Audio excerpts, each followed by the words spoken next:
ایک چھوٹے سے گاؤں میں آمنہ بی بی اپنی 3 اولادوں کے ساتھ رہتی تھیں۔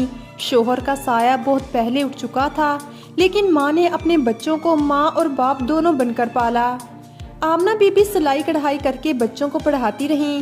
ان کا خواب تھا کہ فرحان ڈاکٹر بنے، احمد انجینئر اور زینب ایک اچھی استاد بنے۔ فرحان میٹرک کے بعد شہر چلا گیا۔ وہاں اس نے ایک پرائیویٹ ہسپتال میں کام کرنا شروع کر دیا۔ کچھ وقت بعد احمد بھی شہر چلا گیا اور ایک فیکٹری میں کام پکڑ لیا۔ زینب کو ماں کے پاس چھوڑ دیا گیا تاکہ ماں کا خیال رکھے۔ شہر کی چمک دمک نے دونوں بھائیوں کو ماں کی یاد سے دور کر دیا۔ وہ اپنے شوق، پارٹیوں اور دوستوں میں مصروف ہو گئے۔ ماں خط لکھتی مگر جواب نہ آتا۔ زینب ہر رات ماں کے ساتھ بیٹھ کر روتی۔ ایک دن آمنہ بی بی شدید بیمار ہو گئیں۔ زینب نے بھائیوں کو کئی بار فون کیا مگر وہ مصروف ہونے کا بہانہ بناتے رہے۔ ماں کی طبیعت دن بہ دن بگڑتی گئی۔ آمنہ بی بی نے زینب سے کہا، بیٹی ایک خط لکھ دو، شاید میرا آخری خط ہو۔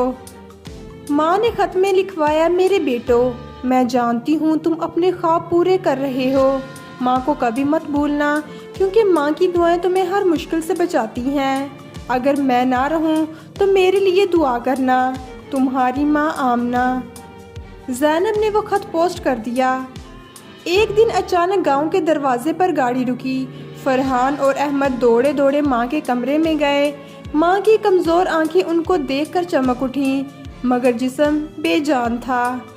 فرحان ماں کے قدموں میں گر کر زاروں قطار رونے لگا۔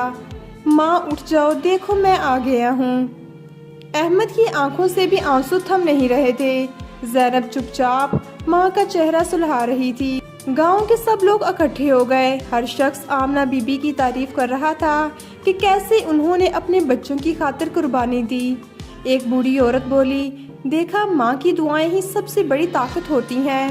آج یہ دونوں بیٹے پچھتا رہے ہیں مگر ماں اب کبھی نہیں جاگے گی۔ اس کہانی میں ہمیں یہ سبق ملتا ہے کہ والدین کی خدمت سب سے بڑی عبادت ہے۔ وہ اپنی زندگی تمہارے لیے قربان کرتے ہیں لیکن بدلے میں صرف محبت اور عزت چاہتے ہیں۔ دوستو کیسی لگی آپ کو یہ چھوٹی سی کہانی؟ کامنٹ سیکشن میں ضرور بتائیے گا۔